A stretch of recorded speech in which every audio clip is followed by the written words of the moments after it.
Ladies and gentlemen, hello, and welcome to the Compass Rose Conservatory of Fine Arts, home of Theater Is, the Theater Book Club podcast. Our performance will be beginning shortly.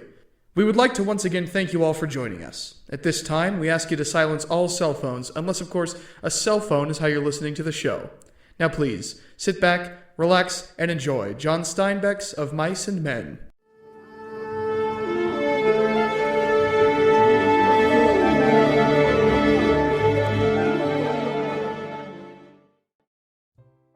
Hello, everybody, and welcome to Theater Is. This is our first episode. We are the Theater Book Club podcast. My name is Jacob. And I'm Jordan. And today we're going to go on a little adventure with you. We're very grateful that you're here with us. Hopefully you read along with us.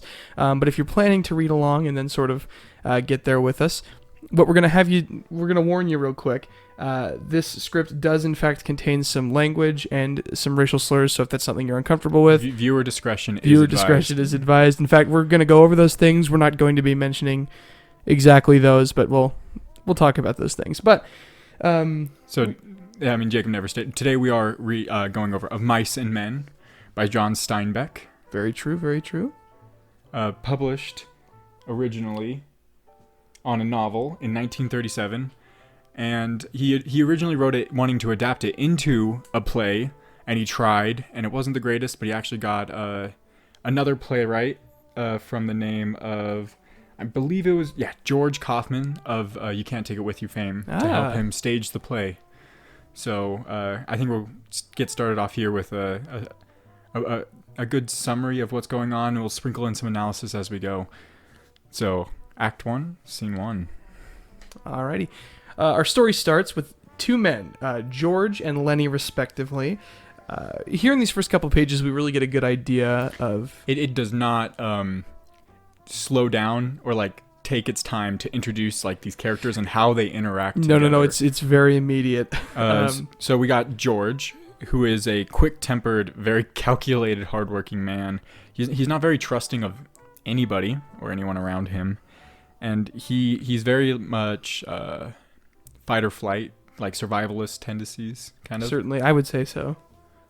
And then we also got Lenny, who is this massive, very strong, kind man who his only friend in the world is George. And the thing about Lenny is he has mental disabilities, and it's never stated in the script, text, what it is, but it's kind of like a general mental disability. There's a lot of conversations online, what is it? I guarantee almost every people that stages plays what does he have? But that's not really the point.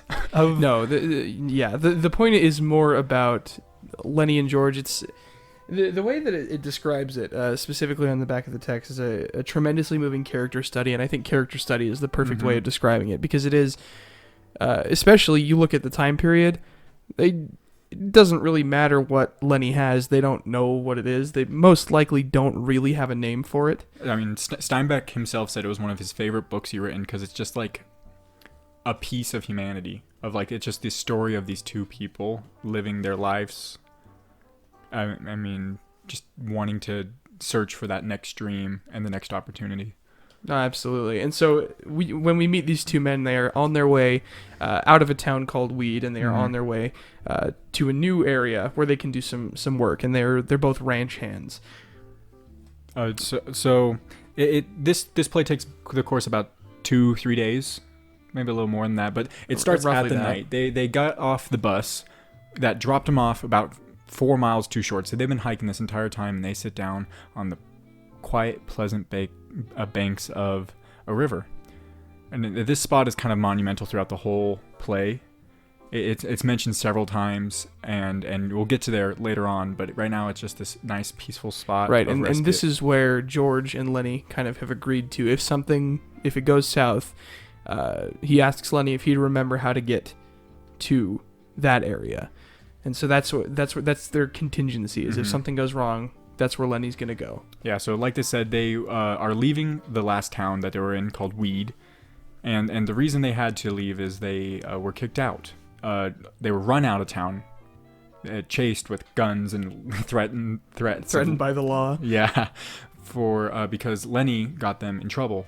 And the thing about Lenny is he's a very textile man. He loves feeling like fabrics and soft things, and we find this out very quickly as he is quickly kind of like discovered. George finds that he has a mouse carcass on his person. Yeah. Just a pet, because he likes the feeling of the fur. Mm-hmm. And George finds out that he's been carrying this around for some time now, and then George throws it away, and they decide that they're going to camp there on that riverbank. Mm-hmm. And in fact, there's a statement that George makes that is, "Tomorrow we'll be going to work. Tonight there ain't a grain bag or boss in the world." It's kind of very like, it really sets up this life that they're living. It's kind of like the classic like hermit lifestyle almost, where they're just going place to place. The nomadic kind of, absolutely. And for this one time, that doesn't matter. They're just laying out on the bank, probably listening to frogs croaking, crickets creak, and they can just relax under the stars, eat a can of beans, and not be overseen by anyone but themselves. And this kind of is a good, not really like foreshadowing, but like it alludes to kind of what... No, but it's a theme, I think, present throughout. Yeah. Because a lot of the time, the characters in this play are not considered men. They're workers. They have a job to do. They have to do this task, and they're not really viewed as people. So that quote, there's a lot of something I think really poignant about them. No, kind of recognizing that George, especially, going like, tomorrow we're faceless, nameless again, mm-hmm. but right now we are a host unto ourselves, in that we're only responsible for us right now. We don't have a job to do. And of course, this piece is very short-lived when he's, with Lenny, because Lenny, being very upset that George threw away his mouse carcass, he kind of starts pouting, and so George often laments on how much better his life would be if he didn't have Lenny around. He wouldn't be ran out of towns. He wouldn't have... he'd have a job, and then at the end of every month, he'd go and blow all his money and then go to another job, and he would never have to worry about taking care of this almost... I don't want to call them brothers, because they never say it in... Right, but it's a very brotherly... you look at it from the perspective of Lenny is like a little brother. Therefore, even to go on this family ties again, they're not forced to be together, but George feels an obligation to take care of him. And this shows when Lenny he's sitting there, Lenny's upset, and he's like, if you don't want me, I can go live in the hills and I won't bug anyone. Which and I think in Lenny's mind too, that's him like. I think it's not like I think he knows that George is going to say, don't do that, obviously. Mm-hmm. But I think it's his way of saying, I can be helpful if this is what will be helpful for you. And I think that's another stream through another connective thing about Lenny throughout the script as well. It's just he's a good worker, and he wants to be helpful. I think that he never wants to let anyone down. Exactly. He's constantly wanting to make people proud of him and happy with him, and he's always looking for validation in George too. Right. And so as this evening kind of settles down and them sitting on this quiet riverbank, Lenny asks George to talk about the rabbits, and rabbits are very important in this play. There's nothing in the world that Lenny cares more about than taking care of rabbits. Specifically because it's symbolic of him and of Lenny and George's dream, which is to kind of own nothing fancy, just a plot of land where they'll be able to live on. A quote that is used frequently throughout the play is "live off the fat of the land." Mm-hmm. And in this coming up, he asks him to talk about the rabbits, and George almost goes into this rhythmic monologue of what this is, and we got a little bit of right here, and it's like, guys that look like us that work on ranches are the loneliest guys in the world. They ain't got no family, they don't belong, no place, and they go to a ranch to work up a steak, and then they go to town to blow their steak. And the first thing you know is they're pounding up their trail on some other ranch. They ain't got nothing to look ahead to. With us, it ain't like that. We got a future. We got somebody to talk to that gives a damn about us.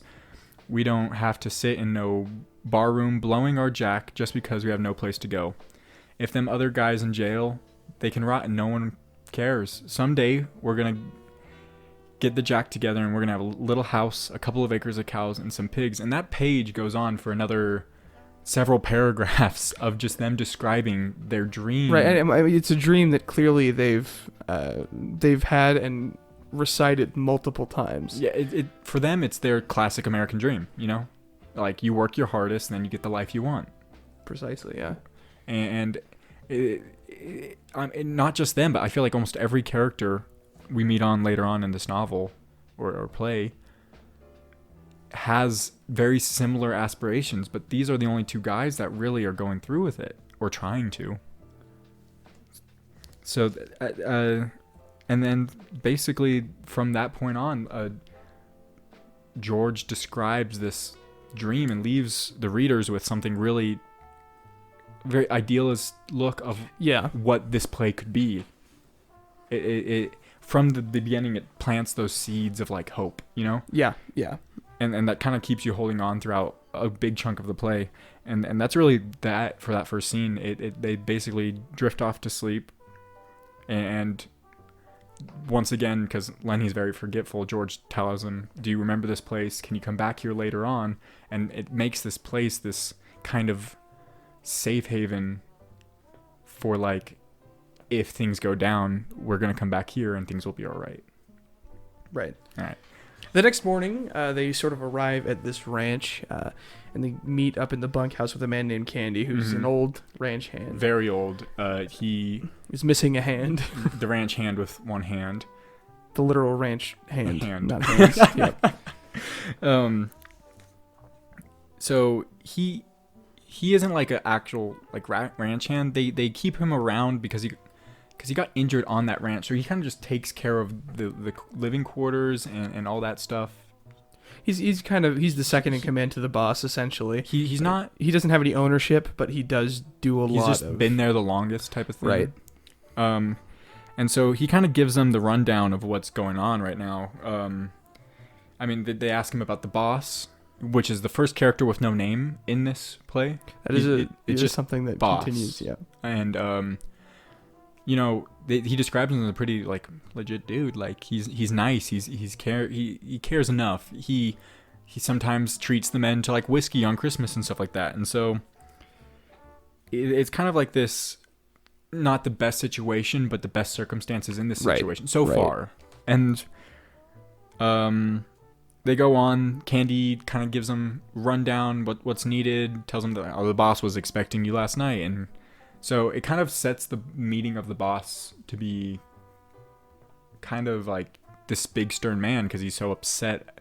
Like everyone that meets him is like, you were supposed to be here last night. Right. And so I think that it really kind of, Steinbeck did a really good job of just like leading up to the entrance of this man. Like, oh, the boss is pissed, but he's all right. And when he gets here, he's just this, I mean, he's a boss, like any boss you would get at a job, but he seems to care. I think so.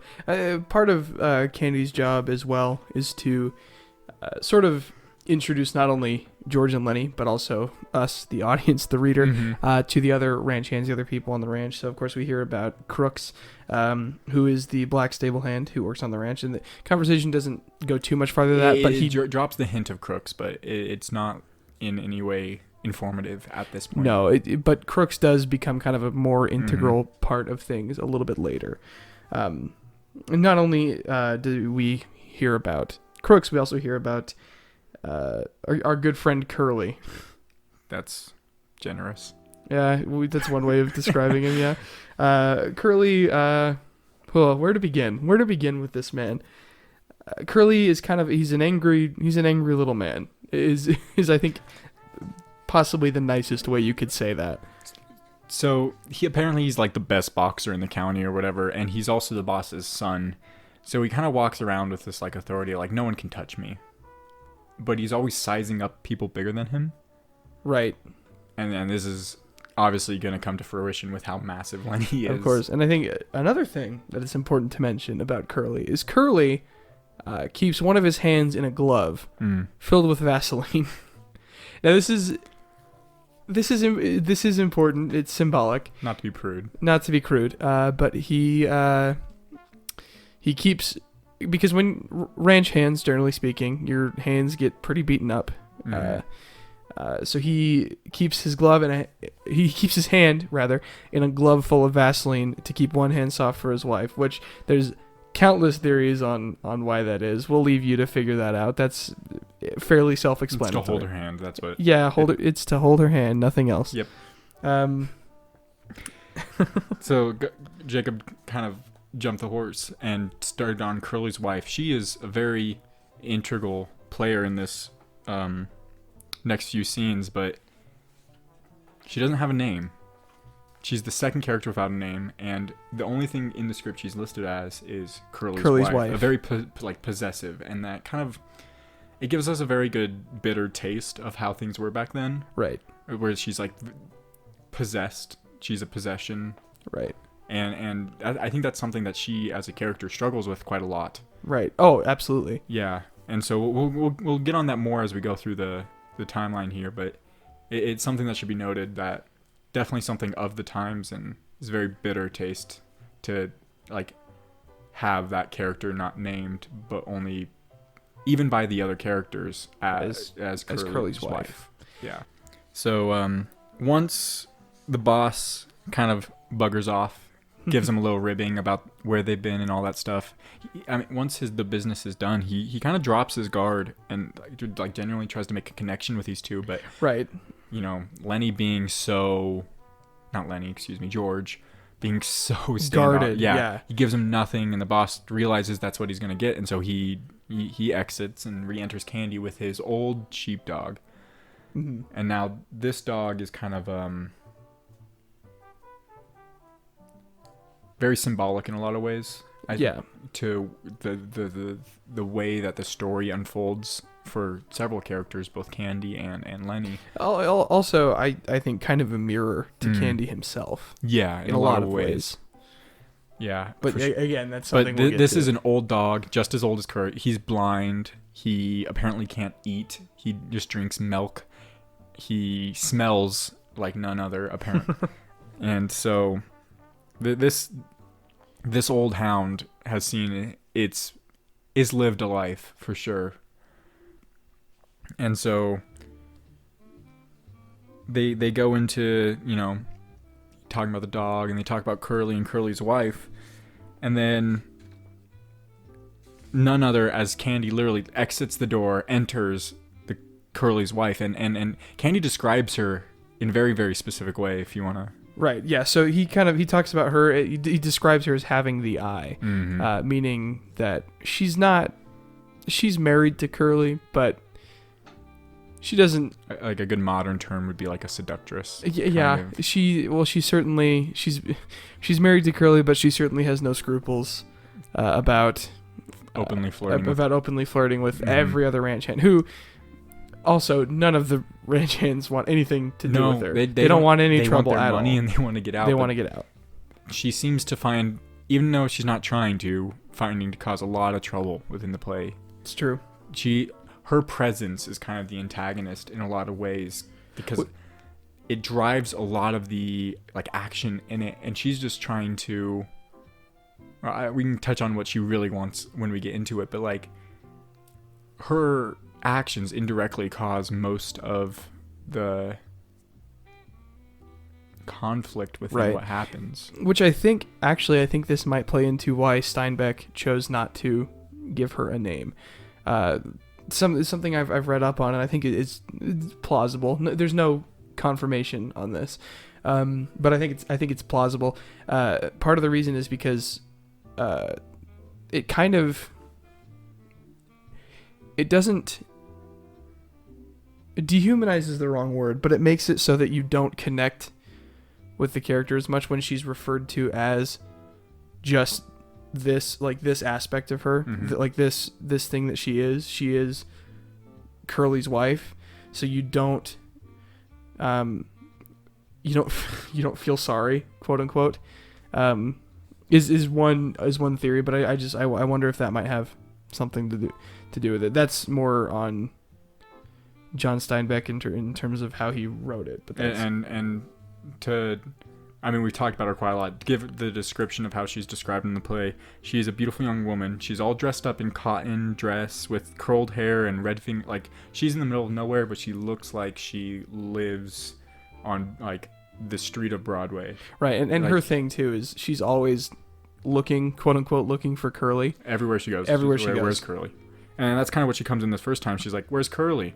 And the men, both are George and Lenny, are just waiting to meet Slim, which is a pretty rad character. So yeah, I love Slim. They're waiting him to get back from the fields, and they're trying to keep their heads low. And like right from when Candy described Curly's wife to our two protagonists, they're like, oh, let's not mess with her. Let's just do our thing. That's Curly and her thing. And immediately she shows up, like almost as if it was written in a play. You'd think, babe. and so right before they hear Slim coming up, and they have to talk to Curly's wife, and George, of course, like always, is very standoffish. He doesn't waste any time being like, well, we don't want to talk to you. Get out of here. Right. Whereas Curly, he's not here. And then luckily Slim comes in, and he's like, hey, Curly's wife, because she doesn't have a name. Hello there, Curly's wife. And she's like, where's Curly? And he's like, well, I saw him going towards the house, so maybe look there. And that kind of gets her out of these guys' hair, and they can kind of talk about business and stuff like that. And right when you meet Slim, you kind of get like a good taste of like who this guy is. Like, he obviously he's very skinny, he's very tall, and his job on the ranch, he's kind of like, we have the foreman and the boss, but he's the foreman's foreman. Right. He drives the mules and whatnot. It's his job to take 12 massive mules and drive a carriage, and that kind of in the book they literally state that kind of makes you Jesus on the ranch. It does, yeah. If the boss is God, like, and so he kind of holds this air of like everyone looks up to him, everyone looks to him on how they should respond and stuff like that. Right. He is a de facto leader of the ranch, and specifically the ranch hands. Yeah, and he's pretty level. Like he's a real dude. Like he understands people and what they're going through, and he's seen a lot of ranch hands go through the ranch, and his life is a testament just to like all the humanity that he's seen, and you can see it kind of shaped who he is in a lot of ways with how he deals with some of the conflict later on in the play.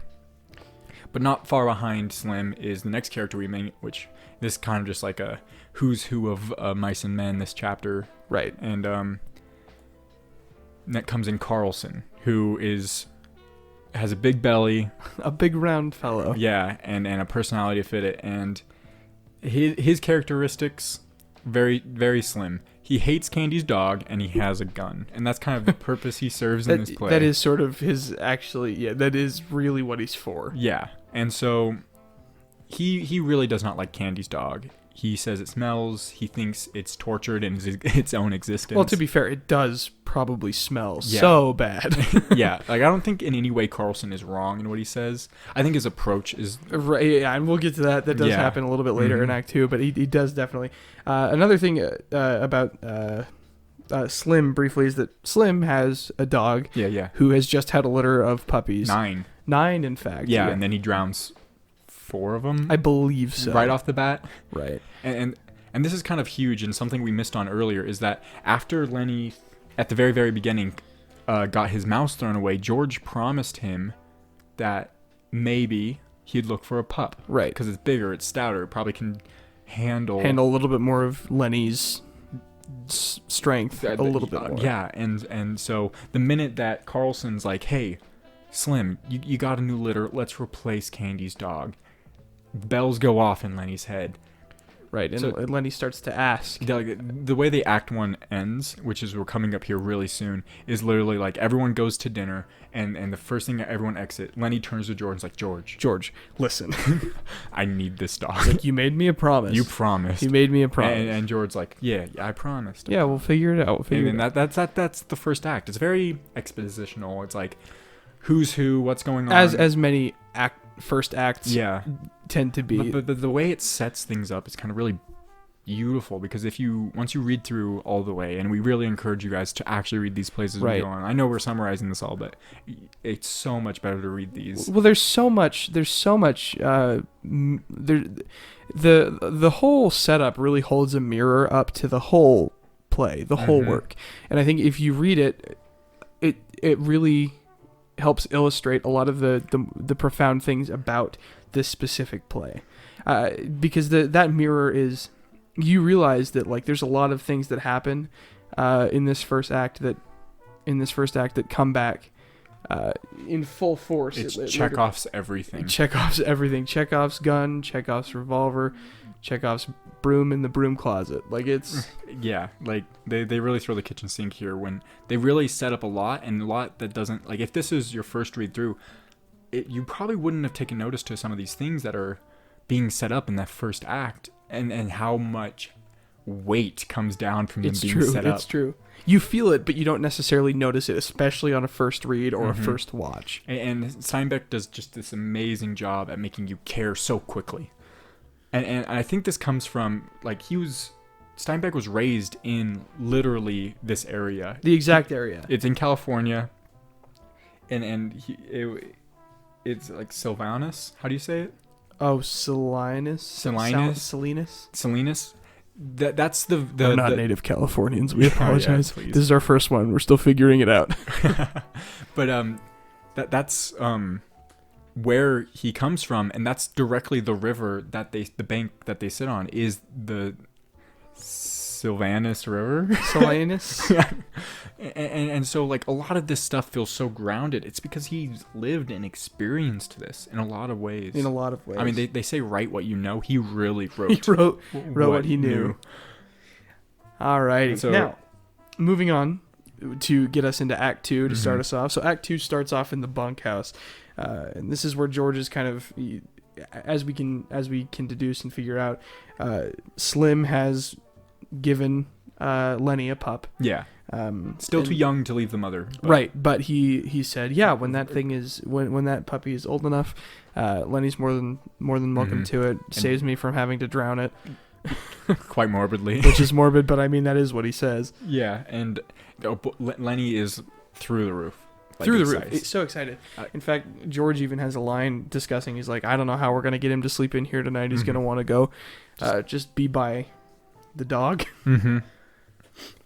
And this is kind of when George lets, like, one of the one times that George lets his guard down, and and it's with Slim, and he taught, like, there's this bond that's made between them through this scene. Yeah, that carries out throughout the rest. It's one of my very favorites in the play for that reason. I mean, it would make a beautiful duo scene. Oh, like, yeah. If someone ever wanted to, like, sit down and perform just this interaction. Oh, without a doubt. It takes some work, but it could be some good meaty, like, because these men don't know each other, but they've made this connection, and they're very similar in certain ways, especially because they're kind of nomadic. I mean, Slim less so than George, but kind of that nomadic ranch hand lifestyle, especially in the Western America of the 1930s. I mean, there's a lot in common between the two of them, even if on the surface it's not quite there. Yeah, and through this connection, we really get a good history on George and Lenny, because George goes and starts revealing a lot from their past on how, like, they were born in the same town or raised in the same town. And his Lenny's aunt, rather, when she passed away, that's when he ended up sort of taking care of following him around, kind of like. And for most of it, George relentlessly picked on Lenny. Because he could get away with it. Because Lenny was, quote, too dumb to know he was having a joke played on him. Yeah. So, like, he'd make these jokes, and he would sit there laughing, and Lenny would just stand there not knowing what happened. And keep following, and he says something to the effect of, it's not exact, but he says something to the effect of, I could have told him to walk off a cliff, and he would have just happily walked over. And that kind of... That quote comes from the time where he basically did that, where he was hanging out with some other boys or ranch hands at the time, and he told Lenny to jump into the river, not thinking anything of it. He jumped into the river, but Lenny couldn't swim. Yeah, Lenny does not know how to swim. So George saved him, and Lenny thanked him, not as if he didn't even remember that George was the one. Yeah, like he forgot that George was the one that told him to get in the water. And I think, and that's when George is sort of like, that just makes me feel sick. like he's like, even to remember it, Yeah. he's like, that makes me feel And, sick, so and I don't ever want to do that anymore. Since that point, they just palled around, even though they don't seem. I mean, a lot of times it's just George complaining. Right. George really cares about Lenny. Yep. Absolutely. Like, there's not a doubt. No, but I mean, it's yeah, absolutely, because well, keep in mind, like, there's a lot of, it was the 1930s. Men didn't have feelings yet, or at the very least, they didn't know how to articulate them. Or if they talked about them, they would have been considered feminine. Yeah, Mm-hmm. it would have been laughed off. So, I mean, that's about as sensitive as you can get for Yeah. like a rough and tumble man in the 1930s, I think. Yeah, especially this guy who knows that, like, a lot of these farmhands are, like, ruthless. You kind of have to be able to hold your own. Absolutely. So him, opening up to Slim on the first day they're there, Mm-hmm. is It's monumental. A testament to, one, this type of genuine character Slim is, but two, like, I mean, probably Steinbeck put this in, it's like, well, we need their backstory, but, like, he did it in such a good way of, like, Right, well, building it's so around effective. the characters around him. Absolutely. And this is also where we learn about why George and Lenny were kicked out of Weed. Now, we've had sort of hints. We Yeah. know that they were kicked out, presumably due to Lenny, something that Lenny did. But this is where we find out that there was a young woman in the area, like a young woman in the town of Weed, and she was wearing this pink, or not a pink dress, it was a red dress. Sorry, pink dress is later. She was wearing a red dress, and Lenny being Lenny, who at this point it's well documented that he likes to to feel things. He's a very tactile kind of person, and he like wants to feel her dress, and it scares her. He just does it. He just does it. He He doesn't have the doesn't social ask. skills. He doesn't. Yeah, he doesn't consult anybody. He just sort of does it, which, I mean, naturally kind of frightens her, but that also by extension frightens Lenny. Lenny freezes up. When Lenny gets scared, he freezes up, but he tenses up. He grabs on. Right. He can't. He physically, he cannot let go. Of this girl's dress right now. This scares her. She starts screaming. And then George actually has to beat him over the head with a fence picket, a fence picket, to kind of get him to release it. She runs around and she starts saying that she was raped, which of course didn't happen. She was scared, but Lenny didn't. Sexual assault at the yeah, but I mean, Lenny was, for all intents and purposes, like, Lenny was innocent. He didn't do anything wrong. He didn't do anything wrong, but he did scare her, He's definitely. So the town went up in arms trying to lynch Lenny, and they had to hide in a creek for almost they a jump whole in. day. It was an irrigation ditch. Yeah. They had to sit there with their bodies under, and then they had to submerge their heads when people would come by, just until they could skip town that night. And then they left, and then they made their way to get the tickets and the work tickets, and here they are now. And I mean, this is a scene that I think really kind of illustrates that Lenny's just this is due to his mental illness, but he's just a big kid. He only means well. He doesn't want to. He sometimes can't help hurting people, but he doesn't mean to. I mean, we see that in the countless animals. Absolutely, yeah. He cares. He doesn't try. He doesn't seek out to hurt anything or anybody. This is quite literally like the gentle giant trope. Yeah, absolutely. I mean, there's a lot that could be said that's where that comes from. A lot of things like that come from Lenny. There's a lot of characters like classic Lenny. literature. Yeah, I mean, it is classic. So there's a very very realistic shot at many characters being inspired from Lenny, and that's where that comes from. And so once this kind of conversation between George and Slim come to an end, Carlson and everyone kind of comes back to the bunkhouse, and of course Candy has a dog, and this is kind of a really brutal scene. Yeah, it's hard to read because, I mean, you have everyone's there, everyone's in the room. Everyone minus Curly's not there. Curly's wife and the boss. The boss, and I think. Oh, and Crook. Yeah, Crooks isn't there. And Carlson is relentlessly trying to get Candy to put his dog down. And other characters are like, leave him alone. many characters just don't say anything. Like the main protagonists don't say anything. Right. And while this is happening, Candy's just saying like, that's my dog. I love him. I've had him since I was a puppy. Since he was like, I can't, like, I know what you're saying. I understand what you're saying, but it's not that easy. It's my dog. And so another character that comes in, his name's Wit. His only importance is this scene. True. I mean, he's mentioned, but I don't recall him even speaking in any other scene. But Wit is relentlessly trying to change the subject too. Like this whole time Carlson's pursuing Candy and's like, hey, I have this Luger, I have this revolver and Candy's clearly uncomfortable the whole time. He's like, I can just put it right, like the dog won't even know it hit it, like won't be in pain.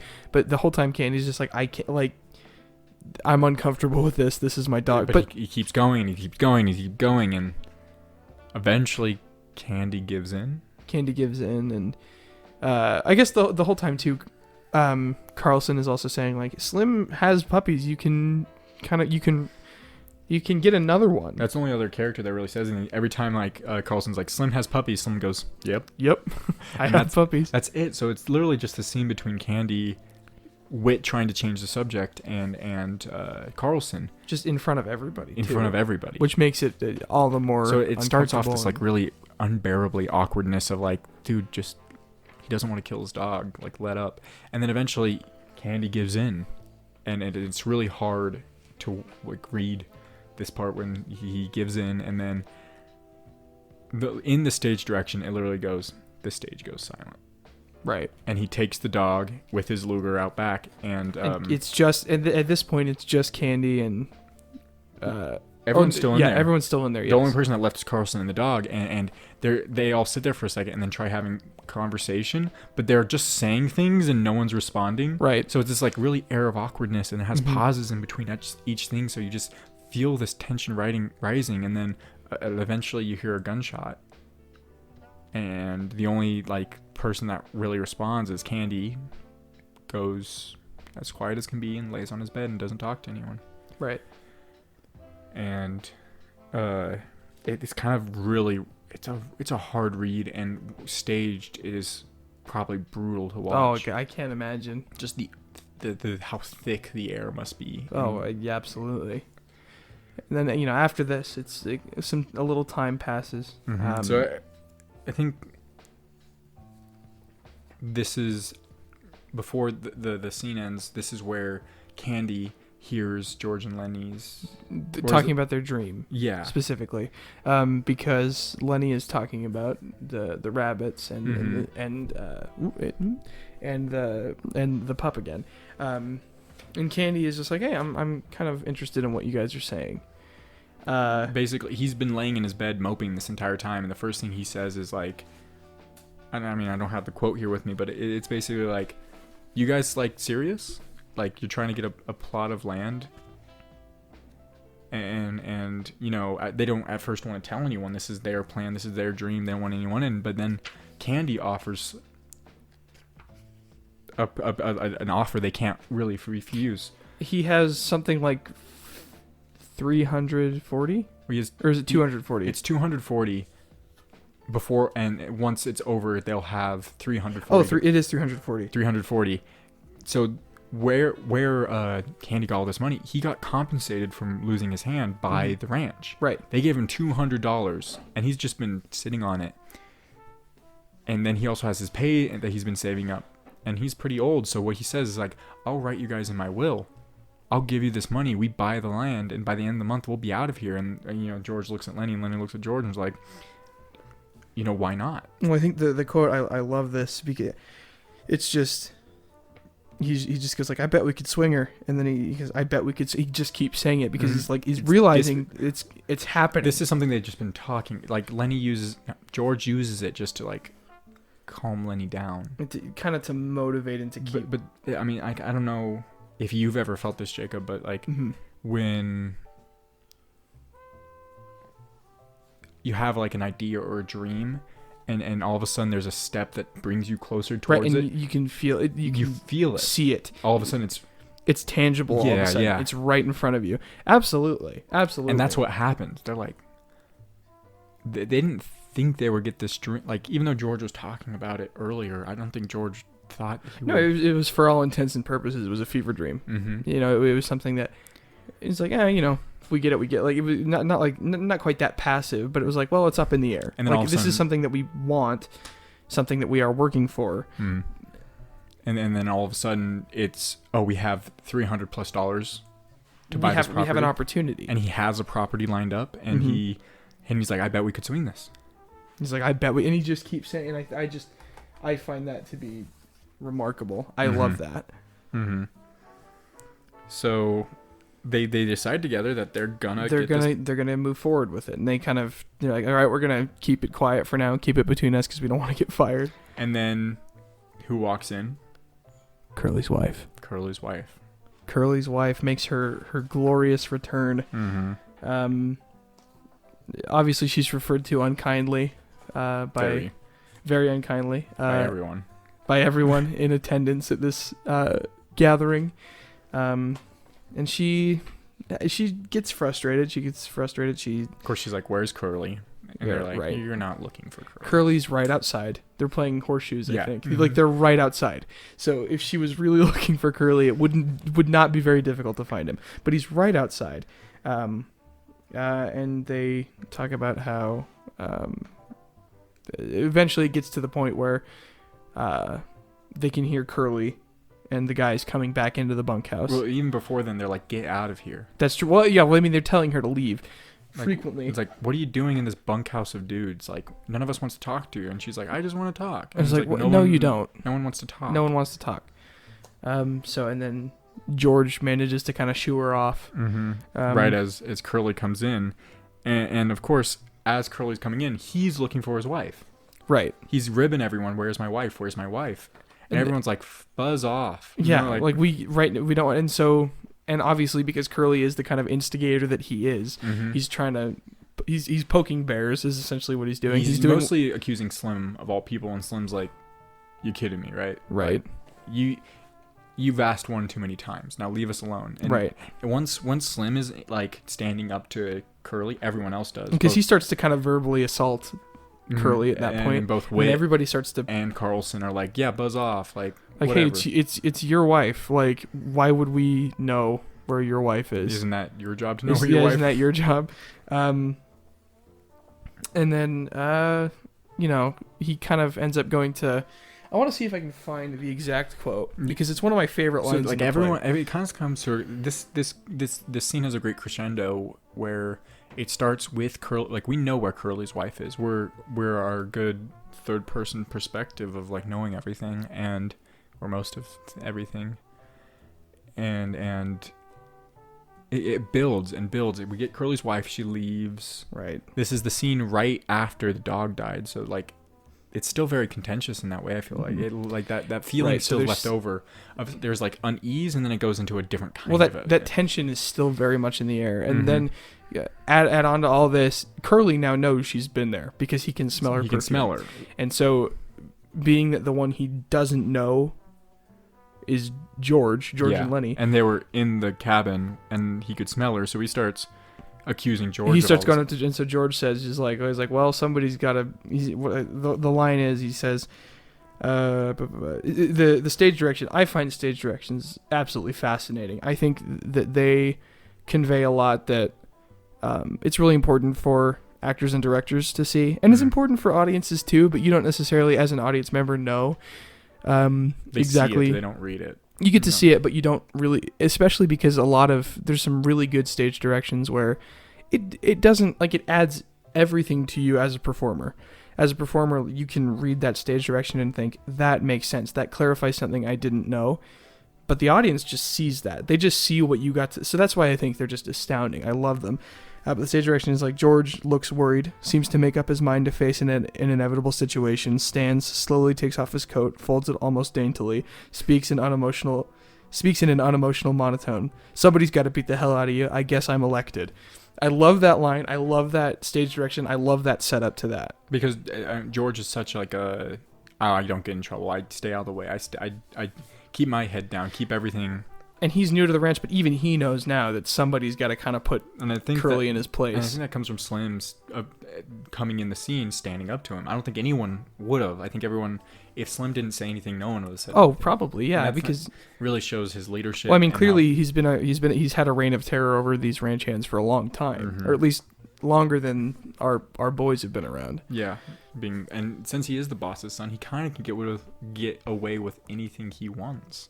So when George says this line, which I'm sure if I were sitting in a theater watching it, I would laugh. I'm sure a lot of people would. Lenny, naturally, kind of nervously laughs. Curly then turns his scrappy little boxer attention to Lenny. The big guy. Which he's been sizing up since the beginning. He's just like, I'm not going to have any big guy laughing at me. And then he just starts wailing on Lenny. And Lenny's just taking it. He's crying. He's like, George, get him to stop. Get him to stop. Get him to stop. Until finally, George says, get him, Lenny. And Lenny, in my head, he catches one of those punches. I think he's gotta, right? Like, it doesn't really specifically state how he gets a hold of but I Curly's really would hand. like to think, like, there's a right hook coming, and he just grabs that, and he just starts squeezing. And he crushes his hand, and he keeps he crushes his hand to the point where blood spurts on his own face. Right. And to crush a hand like you would crush my gosh, grape, it's horrifying. But that shows you how strong Lenny is, and how dumb Curly was for picking a fight. I mean, the general rule, right, is you don't pick a fight with someone bigger than you anyway. Like, that's just, I feel like we all get... Just don't pick fights. Well, there's that. But I feel like we all get taught from a young age, like, if you're going to pick a fight, don't fight the guy bigger than you. You know what I mean? Yes, yeah. And that's... and he has... Curly, with his Napoleon complex, has to kind of... And so everyone... And of course, Lenny panics.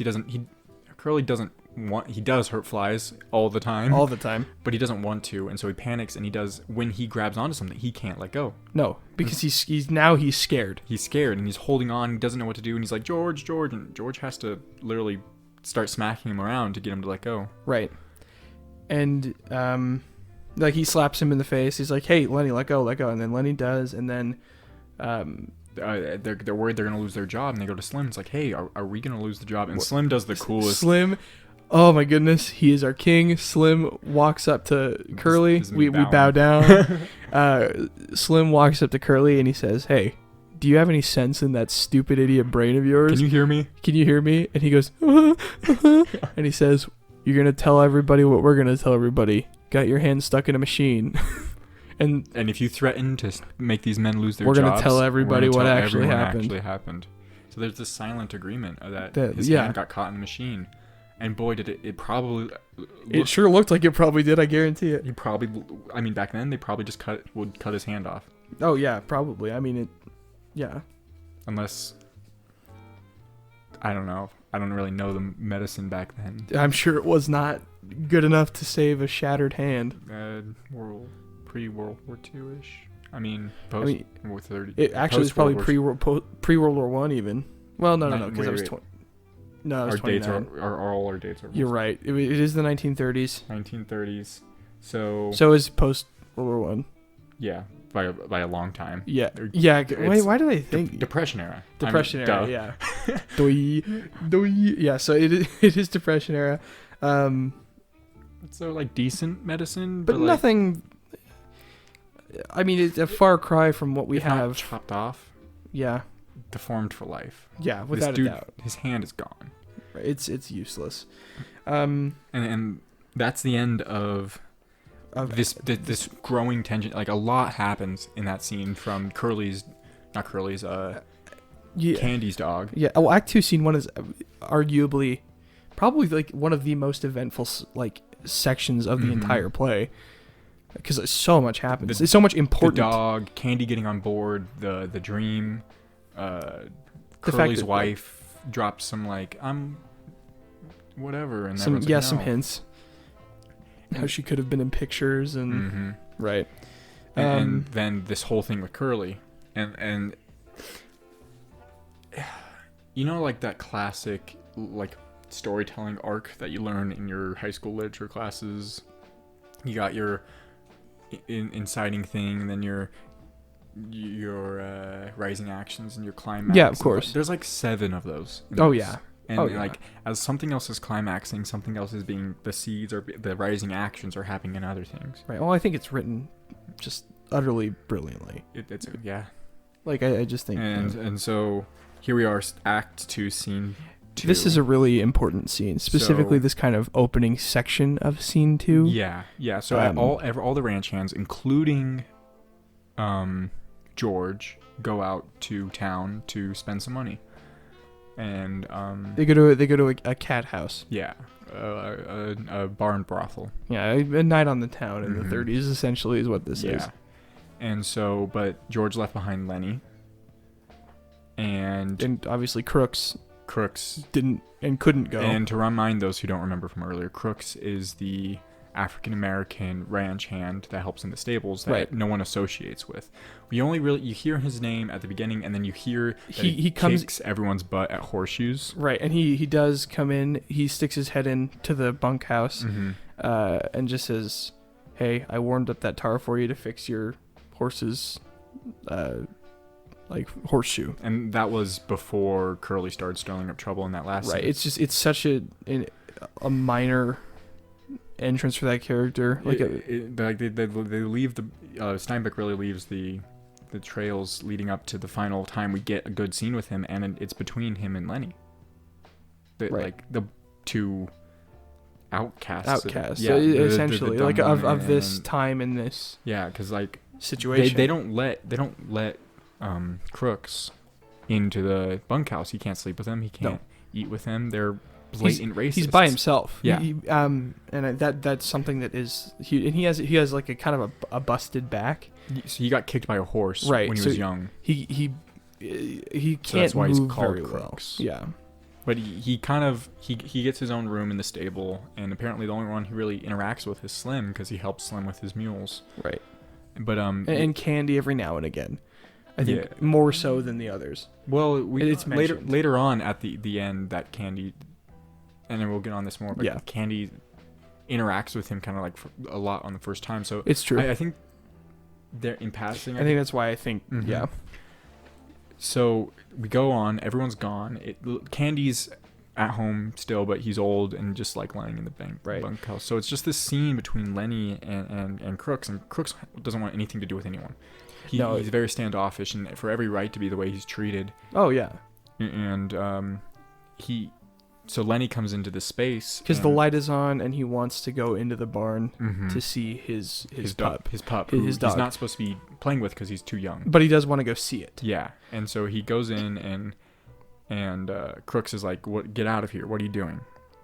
And he says like, "Hey, your light was on. I want to go see the dog." And he says, "Well, then go see the dog. Leave me be. Leave me alone." And then they kind of get in a little bit of a conversation where Lenny kind of spills the beans about their dream. Before that, even like rewind,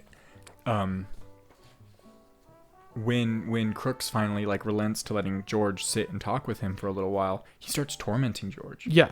He's like, that's part of it, because he starts talking about his dream, and they're like, you're nuts. Like, you're that's nuts. not not going to happen. He's like, what if George, this is where he starts to kind of, and here's Lenny sitting and talking, and every time, so Crooks is sitting here like listening. He's like, I've seen 50 men with the same dream as you, and none of them go through with it. They go blow all their money in town. That's what your friend's doing right now. Yeah, that's where George is. He's blowing all his money in town, and Lenny's like, no, we're gonna do this. We're gonna all go and me, Candy, and George are gonna have a garden, and we're gonna have dogs and rabbits that I can take care of, and we're gonna have a kitchen, and we're not gonna work for nobody. And he just goes on describing it, and you kind of see, Crooks, he instead of being like, he still calls him crazy, but he bites a little bit. He does. And I think at this point, Candy's come in to help kind of articulate the dream a little bit. So Candy's been sitting alone figuring numbers and stuff like that. Yeah. Oh yeah, because he's just like, and he's like, and Candy's figuring, and then Crooks says, well, what's Candy figuring? Mm-hmm. And it's the kind of he's crunching numbers for how they're going to like afford the farm and And they're how like, well, if we sell some eggs here and like you can sell a couple rabbits because know rabbits breed like rabbits. and so Candy comes looking for George, finds him in Crook's room, which he's never been in. And he stops at the door and is trying to talk to Lenny. And he's like, I don't think I've ever seen like where you lived before. He's like, nice room. And he's like, yeah, it's great with a manure pile under the window. Yeah, nobody's in here, just me. We learn a little bit through this interaction too about Crook's, like he had 3 brothers. Yeah. And he's like living alone, like just by yourself can kind of really has damaged him. I think he's lonely. He's lonely. And I mean, I think he kind of equates it to like his like physical, it's goes to match his physical injury is the damage that's been done to him just because he's been alone, because no one will really associate with him beyond they work together during the day and that's it. Yeah. And so once Candy comes in to kind of like confirm that Lenny's not like just spouting out the mouth, that's when Crook's really kind of just like, oh, it's like, well, if you need someone to every person that they tell this dream to immediately is like, oh, I need that. I want that. I need that. They see this dream, this American dream of like taking care of yourself, being your own boss, doing all this stuff. Like I could get on board with that. I'm tired of working for the man, Right. And so now they got a crew of 4, and in comes George from in town. He came home a little earlier. He apparently said that watching all the men throw away their money made him sick. Which I think further, once again, direct callback to something that's happened 5 minutes prior. Yeah. Saying, hey, your buddy's in town blowing money right now. No, he wasn't. He wasn't. I think he had a shot and came home. It made him ill. Yeah. Yeah, he had a shot of whiskey, came home. I think it even says that. He's like, yeah, I bought like a shot of whiskey for 15 cents and came home. So kind of so now the group of 4 is all sitting in Crook's room talking about this dream. And I tell you, when I get with Jacob and start talking about a dream, it's phenomenal. But when I get a group of people and they're all just like all spitballing ideas back and forth, we can do this, we can make money, it gets my blood pumping. Well, I think there's some funny parallels here. Yeah. And I'll say that because I mean, I think about that especially in reference to the like how everybody kind of hears what their plan is. Yeah. And they're just like, oh, wait a minute. And I feel like that's happened to us sometimes. Like we'll talk about what we want to do, what our goals, what our ambitions are, and then people are just like, well, I mean, I would like to be a part of that. That sounds like fun. I would like to do that, I think, a little bit. So I think, that's just an interesting real life parallel, but it's just it happened, and it kind of just shows that like Steinbeck he said it's his favorite book. Well, that's timeless. That kind of thing's timeless. Because it's that like testament of humanity.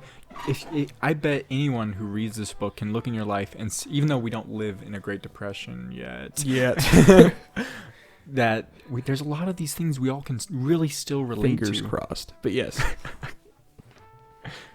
and so it kind of like everyone's excitement's building and everything's starting to look good, and then who enters? Curly's wife. She makes her second glorious return. And she comes in asking about her husband again, but this where's Curly? No, she didn't say where Curly. Oh yeah, what happened to Curly? What happened to Curly? What happened? Because no one will tell me. He said it got smashed in a machine, but I don't believe it. I mean, she was right not to. No, because that is not what happened. Good wifely intuition. But no one will tell her. In fact, George even says nothing happened, and then she was like, "Okay, so that means that something you did definitely happened. You did it."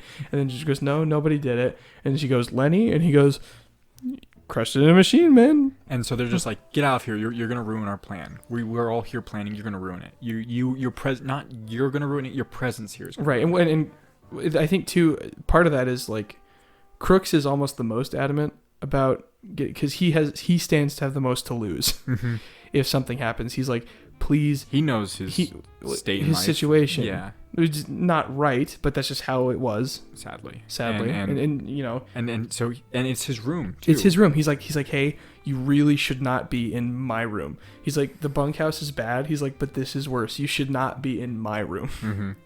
And so they're all trying to get him out of there, and she won't. She refuses, and it says in the stage direction, she timidly stands up for herself, basically. Mm-hmm. And but it's not like a stand up for yourself like a female character would in a play where it's like she's standing up to what, like how, how that should be, like that's how a hero, like how a heroine would stand up, but she's not that. The person who she constantly just wants things, and she wants it from these hands, and the hands know that one, they can't give her what she wants, which is usually and we'll really get into her character here in the next scene, because there's a lot that goes on, and it does draw a lot of sympathy on this character, right, that isn't supposed to be there until that point. Mm-hmm. But you get the hints leading up where she wants to know what happened to her husband. Obviously she cares, even though she kind of doesn't love her husband, right? But she's like, what happened to him? And they're like, nothing happened. It got caught in the machine. That's the story. We told you. Now get out. Please leave. You're gonna make this so much worse for everybody. And she does, but it's not her fault. But she does always make it worse, because George, the short-tempered man he is, gets so upset that he's like, get out, and he raises her hand like at her, physically threatens her, and enters the boss. And that's how everybody kind of freezes because they know the boss is there, and then that's curtain on Act 2. And so that scene ends with literally George threatening the wife of the boss's son. Right, like his daughter-in-law, and it's a bad look. And so it'd be one of those things if they put the intermission here, which would be a weird place to put intermission, but if they had a good pause here, that's something that would sit unsettling in your stomach. Yeah. Because they're here like, you're gonna mess everything up, and she's like, no, I'm not. I don't know what I'm even here to mess up. And then George just goes, why I oughta, and then she gets him in a lot of trouble. And that, but also does get herself and Curly into a lot of trouble. I mean, we'll get on that in Act 3. That is coming up here real soon. As in right now, we're on Act 3. So the scene opens back in the barn, and Lenny is sitting alone, very distraught. He killed his puppy.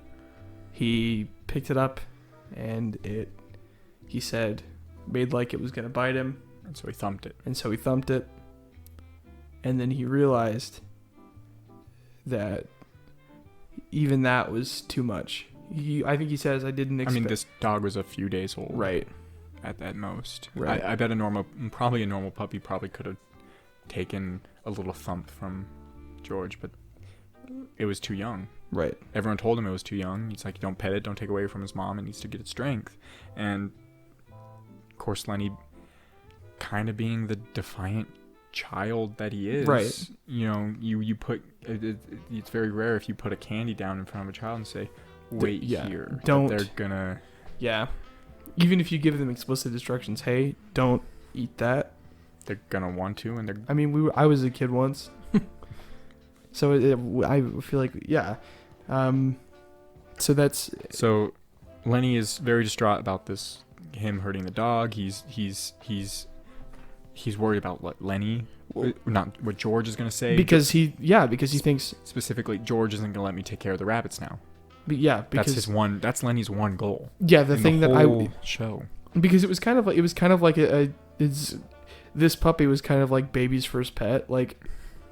Yeah. Like, it was keep this alive so I know you're responsible enough. In which, I mean, even though George has seen Lenny kill many mouse and rabbits already, he knew that, maybe he could take care of this one. And so in Lenny's head, this is the end of the world. He killed his dog, and now he can't take care of the rabbits. And so he's panicking, he's weeping, he's just torn up. And Candy comes in to drop some good exposition. He's like, hey, you guys aren't getting fired. Yeah, you guys can still work. You're good. Like, we're still on. The dream's still... You got your earful. That's okay. So did Curly and his wife. Mostly his wife. Curly gave the wife an earful too. So she suffered a lot of slings and abuse in between Act 2 and 3. Yep. And so Curly comes in and is like, hey, things are cool. Like, you're We're good. on board. We're Things all are good. level. Like, no, yeah. Keep our head low. We'll get keep. this. Yeah, exactly. And so he exits, and then enters Curly's wife, and she's carrying a valise or like a suitcase. Yeah. She's ready to leave. She's on her way out. Why is she? I wanted to maybe touch on this with you, Jacob. Why did she go to the barn before she left?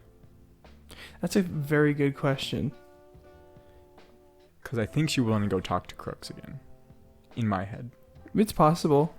And it doesn't state why she's there. No. She doesn't think anyone's there when she gets there.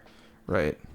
So. Well, I think it also, in the script, I think it says, maybe, if I recall, it says something about stashing the suitcase there for the rest of the day. That would make sense. I think. I'm pretty sure that, like, she says, yeah, I'm going to stash it here and then later tonight. So she walks in and then she sees Lenny, who is very clearly distraught. And she tries conversating with him, but Lenny then is like, George told me not to talk to you. You're nothing but trouble.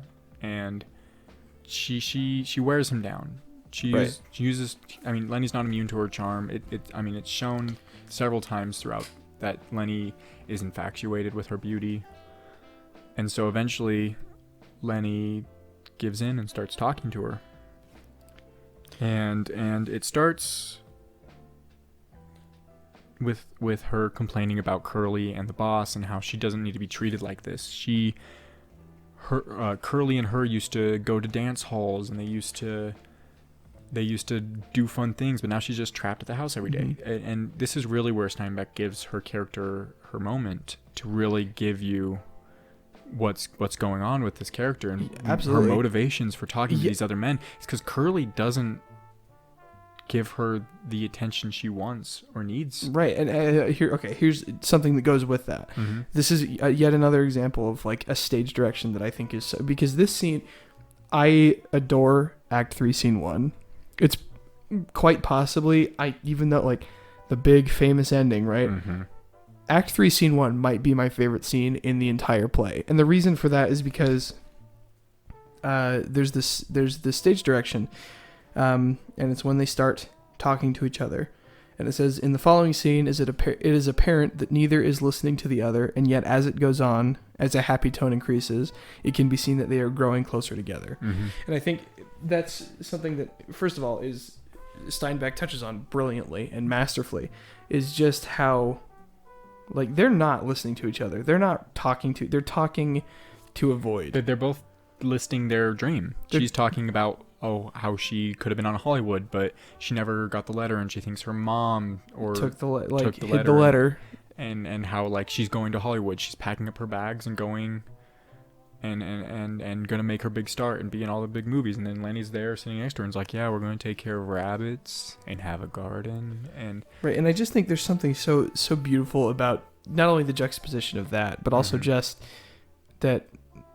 And this is something I'll touch on more, but how conversational, and yet they're not talking to each other, really. Yeah. They're talking to themselves. They're affirming to themselves what they're doing.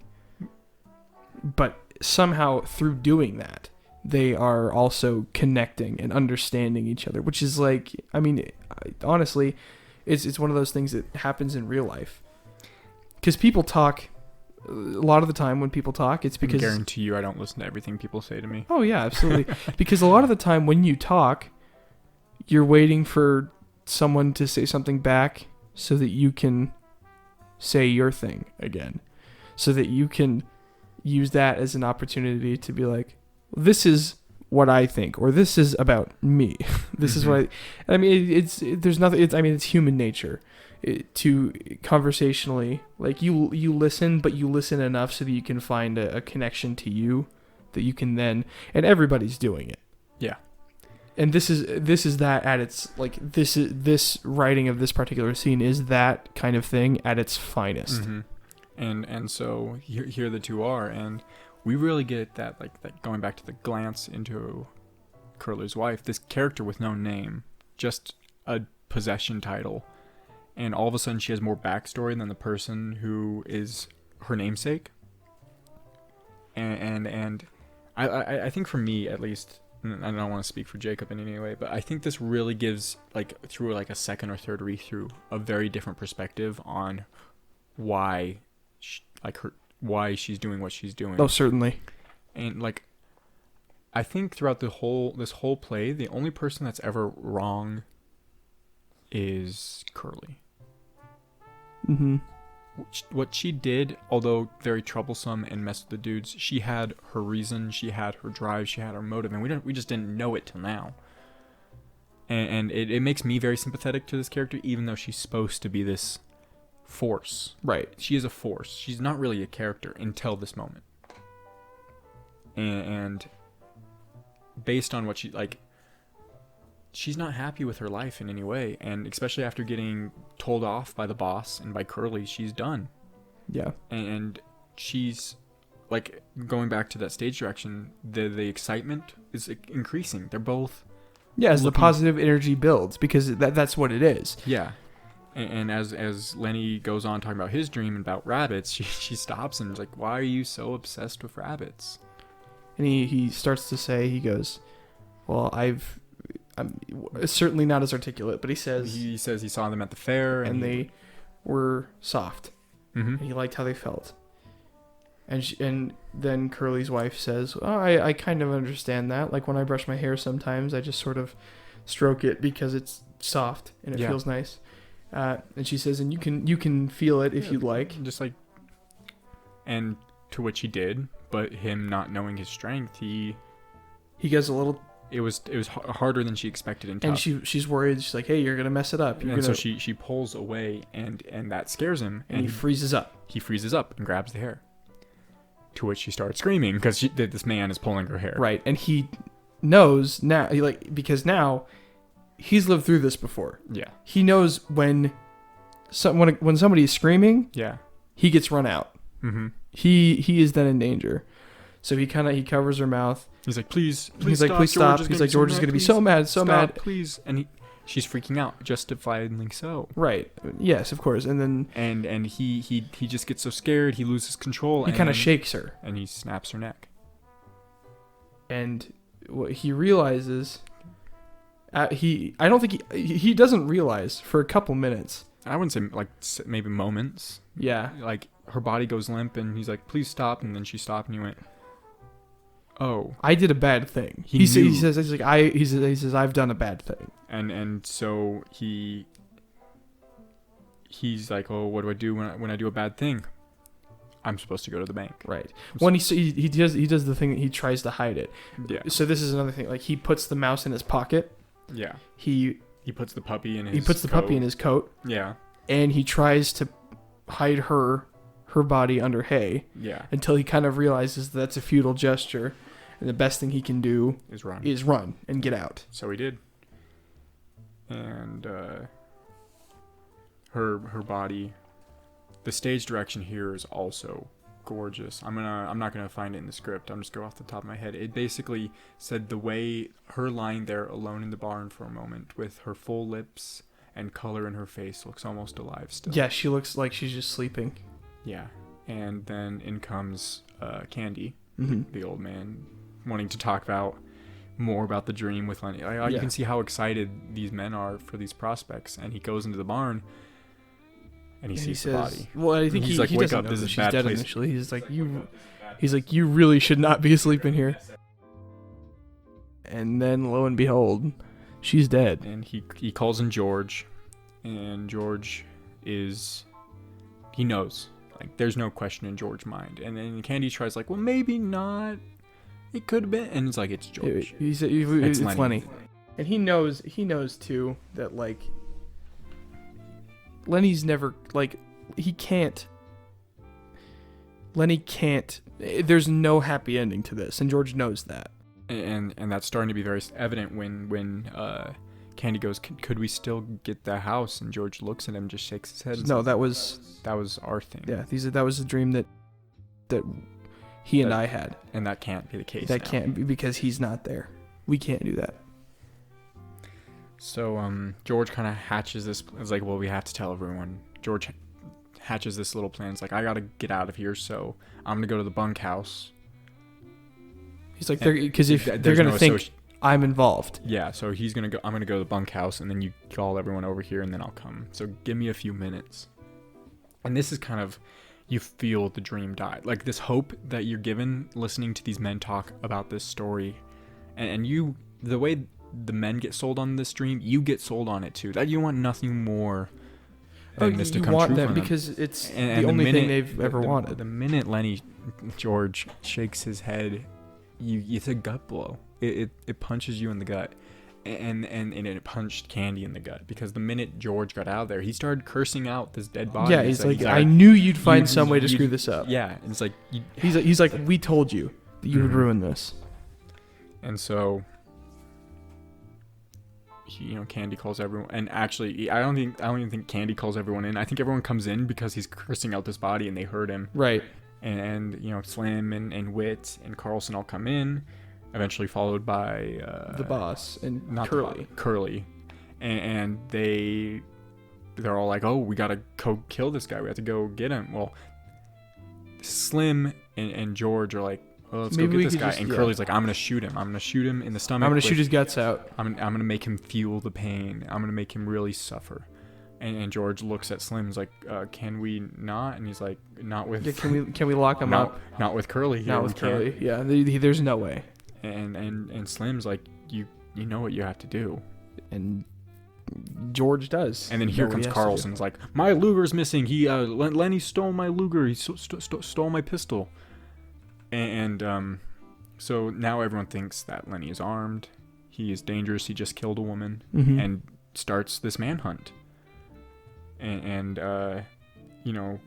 Curly kind of takes the lead and is like, we gotta get. It's kind of like that scene in Beauty and the Beast where Gaston's like, I say we kill the beast. Yeah, that one. And it's like, if you see him, shoot him. And everyone's like, we don't have guns. And he's like, go to my dad, tell him what happened. He'd give you your guns. Yeah. And it's like literally like kill the beast scene. And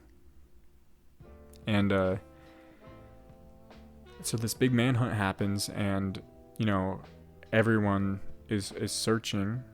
And the scene kind of ends, and it's just Candy with the body. And he says something at the body, but I don't think he's even talking to the body at this. He says something along the lines of like, you poor fool, or something like that. Right. I'm gonna actually pull this up. No, I know the one you're talking about too. Yeah. And so it's to paraphrase it perfectly, it's you poor bastard. Yeah. And he's not talking to the. I mean, he probably kind of feels that for the dead body of Curly's wife. I think he's talking about Lenny. Yeah, I think he's like, because there's no doubt what has to happen now. So I think I think that line is more so about Lenny. Yeah. Because. And that's how that Act 3, Scene 1 comes to the close. And now we move into what is the ending, the shortest scene, but the ending that is like has been emulated in theater or in tropes of things, purely because of how effective and how it's just how like raw. It's the famous ending that everybody, because everybody who read it in high school knows. If you read it in high school. If you don't know and you didn't read the play, boy, are you in for buckle up, kiddo. Like, So we open on the same bank where this whole play started, and Lenny is panicking. He's burying the dog, the body of the dog, and I'll just go. It's a perfect one. It's a perfect mirror of that opening scene, where he's just like, I'll go live in the cave. He's just like, I'll hide. I won't bother anybody. Like, I'll go up and live in the mountains. And George finds him. He's the first one to find him. Because George knew exactly where to go look. He went and was like, you remember that place? And for once, he knew that Lenny would remember, and he went there, and there was Lenny hiding in the brush, and there's men running around. I think they get dogs that are barking, chasing after them too. And he tells Lenny, "Get down, get down." Mm-hmm. Gets him in the, and I think it is Slim, who also finds like Slim is kind of not far behind, but he sees and knows what's about to happen, so he lets it. Yeah. So Slim, he says, "Did you find him?" Like he kind of mouths it to him, and he says, "I found him." And then Slim kind of gestures. He's like, "I'm gonna go over here." And then that's where, for what is the last time, Mm-hmm. George recites this. He's like, "We're gonna get out of here. We're gonna do our dream now. Do our dream, like it's happening." He's like, "Now and he we have to go now." And he starts rhythmically Just listing off the dream again. the same monotonous way he's done it The for one, years. but probably for us, the viewers, a lot more painful. Mm-hmm. And as George lists off stuff, Lenny adds his 2 cents in, like he always does, putting in things here. Because he's so excited about it. He's so excited about the prospect of. He's like, "Oh, I did this bad thing," but George's like, "No, you can take care of the rabbits. You're fine. We'll go take care of the rabbits."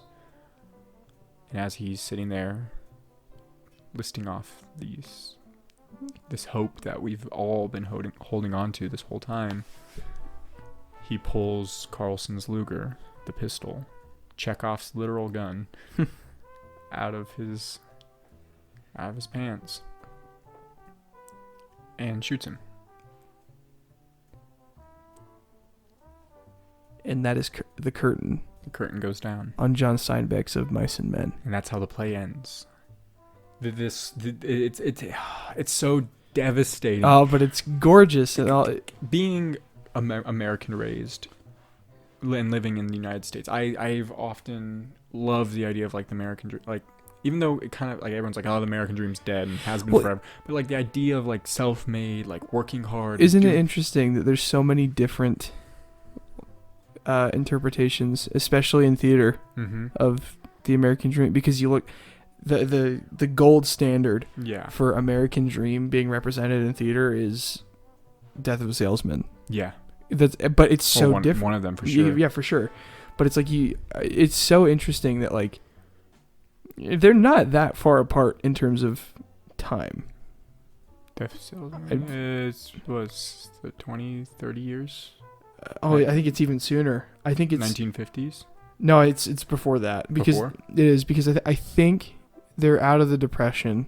But war probably still happening, so it's not that far behind. No, it's not. It's only 10 years maybe. So the American dream, the idea of the American dream has permeated that time, but it has also shifted so drastically. And it's complete different parts of the country too. Completely different. And so the first time I read this all the way through was actually studying for this podcast. Yeah. But I've seen 100 scenes from it throughout school and theater classes, and I've seen monologues and I've seen tropes about it. So I knew what it was about. But reading that American Dream for the first time and then looking at like maybe my dreams and aspirations and then watching it all crumble apart. Oh yeah. Is devastating to me. It is literally my grandest fear. Yeah. And you almost want to instinctually be mad at Lenny.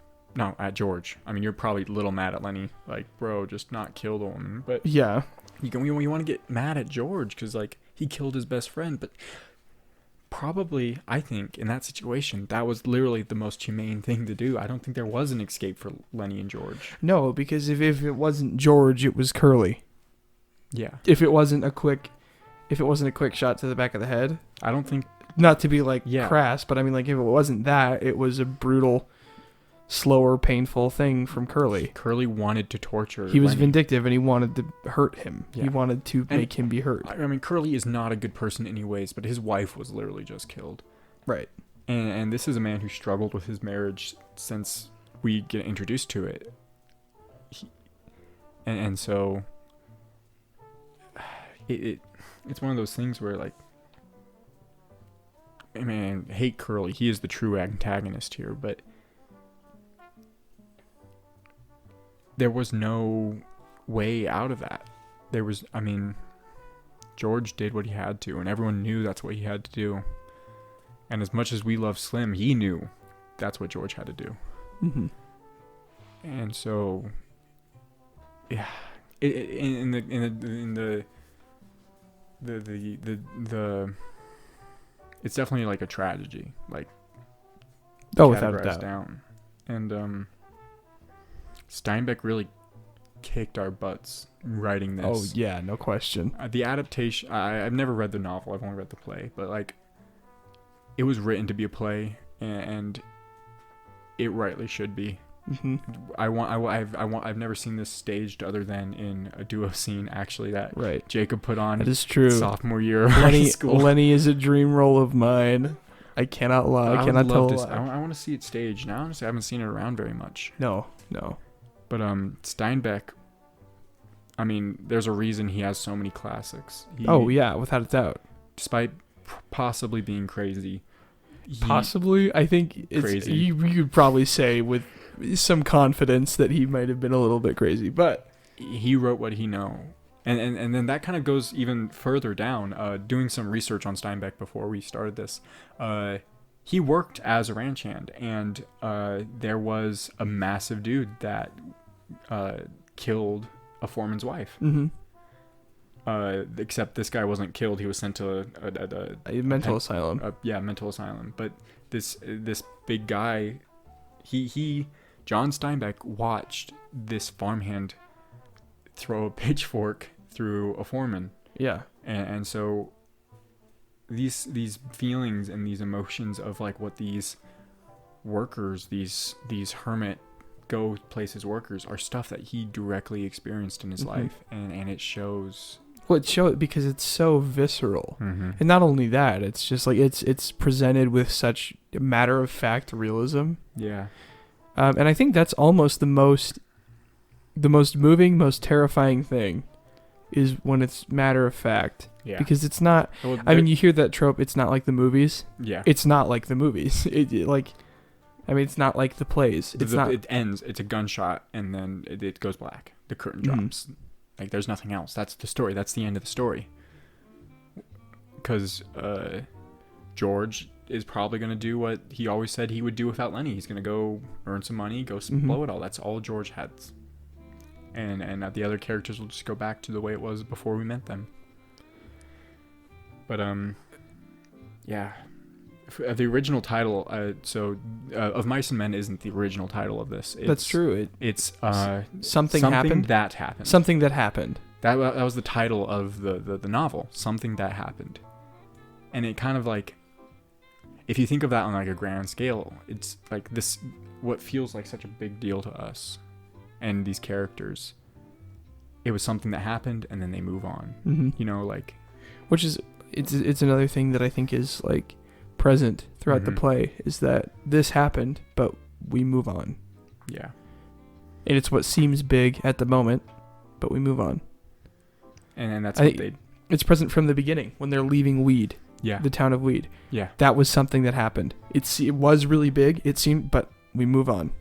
And they go on to the next prospect, and then this happens, and now Lenny dies, and everyone just goes to the next prospect. Mm-hmm.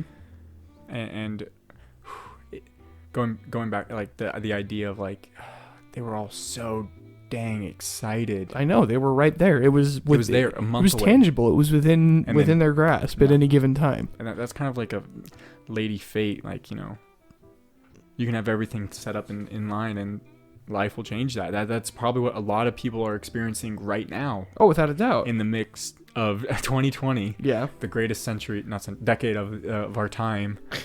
A lot of people probably are experiencing a very similar feeling. Yeah. where probably. where a lot of people had fun things lined up or big prospects in their lives, and now they just have to move on Absolutely. and roll with the punches. I want to say something that I absolutely adore about this script. But yeah. Is that, and I touched on it briefly, but it's so conversational. It's so driven forward exclusively Mhm. by dialogue. There's not a lot of action. There's really almost none, really. I mean, he crushes a hand and kills someone. Yeah. But there's not a lot of. I mean, there's movement, but there's not a lot of movement. The the story isn't driven on by it. You know, I think a lot of musicals fall victim to this. By nature of what like, they are. You sing and that moves the story on, or a world event happens and it moves the story on. Mm-hmm. Tevia's kicked out of his hometown, that moves the story on. Like, right.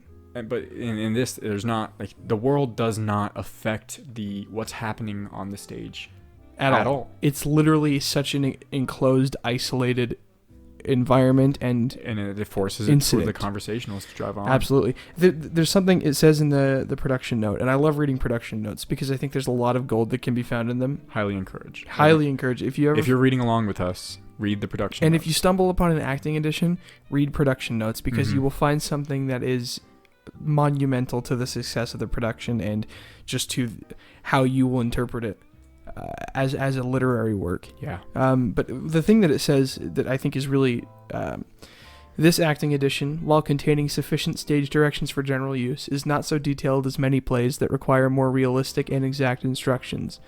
The point is that the dialogue and characterization are in themselves so important as to render unnecessary the usual sort of stage directions in which every entrance is specifically referred to, and almost every move of every character carefully designated.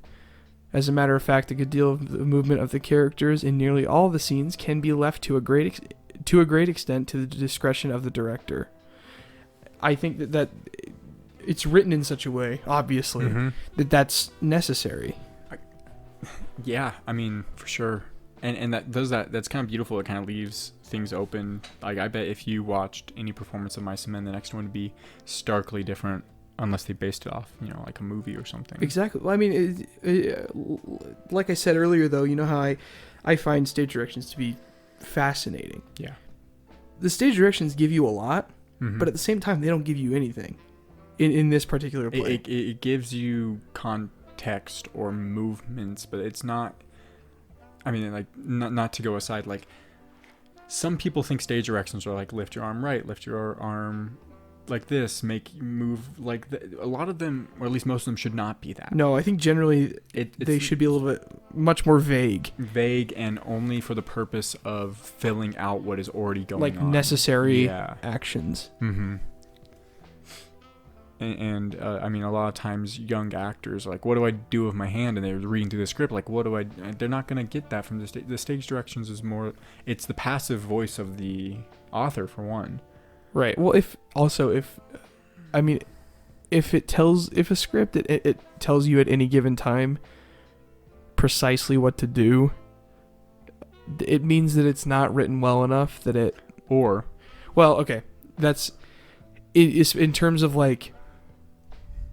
Unless it's a very specific... Like that action that they're about to do is exactly pertinent to the story of the play. Right, exactly. But if it's literally written out, like, first of all, I feel like that's a playwright not having faith in how their work will be interpreted. Mm-hmm. And I think John Steinbeck, I mean, what more could you say? Well, he's not even a playwright. Exactly. Like, so he... And granted, when he tried to stage it on his own in San Francisco, it flopped. Was bad. It flopped bad, and it wasn't until Kirkman came and kind of reinterpreted it. Yeah, that it breathed that life into it. So a lot of way, I mean, we're getting credit to Steinbeck. We should give credit to Kaufman. Yeah. Oh yeah, absolutely. And if you don't know who Kaufman is, he was one of the most probably successful playwrights of his time, and certainly influential. Yeah. Yeah. I mean, his play, You Can't Take It With You, is still being performed and talked to about today. The conversation has changed. Has significantly, which I think is great, and it should be a lot of conversation on why there was that play is very problematic. Mm-hmm. Even rewritten, it's still problematic.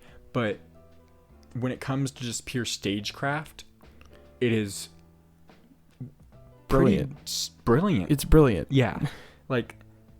And we can eventually we'll add You Can't Take It With You. We'll get there, list, and we can really go into that play. But there's no way you have a podcast about influential and important plays and don't eventually get to You Can't Take It With You. Mm-hmm. There's no way. So I think this is where we're gonna call this little book club, this little shindig, this little book club that we've had. But so Thank you. Thank you so much for joining us. It was an absolute joy to sit here and you sat through all of that. Yeah, wow. I'm so proud of you because oh boy, it was really great to kind of just get to have this discussion. Obviously, as things move on, gonna get way more kind of. It's our maiden voyage. You know. Yeah, you have to expect some things are not going to be perfect, and we knew that going in, but it was a good little jaunt. And if you enjoyed what you heard, we please ask you, hit that subscribe button wherever you're listening. That will make sure that every time we post a new episode, which we post on the second Tuesday of every month, once a month. Yep, and you'll be notified. We're available pretty much wherever you're going to listen to your podcasts. Yeah. Just about. And so we highly suggest you do that if you like the conversation or you just want to support us. But honestly, the best support you can do is word of mouth. If you liked what you heard today and the discussion, or if you hated it and you just want to rip us apart on our social medias, tell a friend. Show it to them so they can also hate it or love it. Because there's nothing better than word of mouth. And honestly, you guys going and sharing this with other people means the world to us. It's super helpful. It's incredible. And really the point of this is as much for like education. We know there's so many people out there, so many kids out there who want to talk about theater, who especially right now aren't getting that opportunity. Yeah. And so it's something that I think it's helpful to know that there are people who are like the things you like, who want to talk about them the way you want to talk about them. So now we were coming. So this month we had Of Mice and Men, and next month, so this is going to be September, second Tuesday of September, we are reading Much to Do About Nothing. Much Ado About Nothing by the Bard himself, William Shakespeare. Shakespeare has a hard entry level, but we are not here. We here are not scared. We want to dive into Much Ado About Nothing, and we will hope you read with us too. This Any Shakespeare is very accessible. You can look it up online. So we really encourage you guys to take that month in between these two podcasts and really read and dive into this. So when we come back in a month's time, you can really understand some of these moments that we are trying to articulate to you over the mic. Yep. So, and Shakespeare, like Jordan said, Shakespeare is always free, just about always free. So you should have no trouble finding it if that's what you want to do. If you just want to listen to us explain it to you in our funny little way, hey, you know what? More power to you. And going to our analysis, we know in no way think that our analysis is right. The authority on anything. Yeah, no, absolutely not. We probably are wrong in a lot of what we say. No, we don't even have degrees yet. That's the thing. This is a discussion, and we want to hear from you. Where do we slip up? Where do we do great? Hey, our Instagram and other social medias are going to be linked in the episode's description. So go down there, give them a thing, and tell us what you think of us.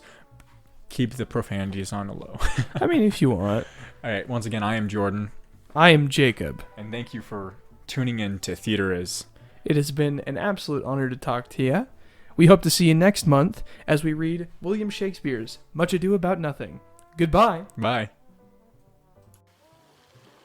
Theater is produced in association with the Compass Rose Company. If you want to hear more from us, make sure to subscribe to our podcast wherever you are listening. More information on the show can be found in the episode's show notes at theaterispodcast.com. And if you want to see more from Compass Rose Company, visit us at Compass Rose Company on YouTube and Compass Rose Company on Instagram.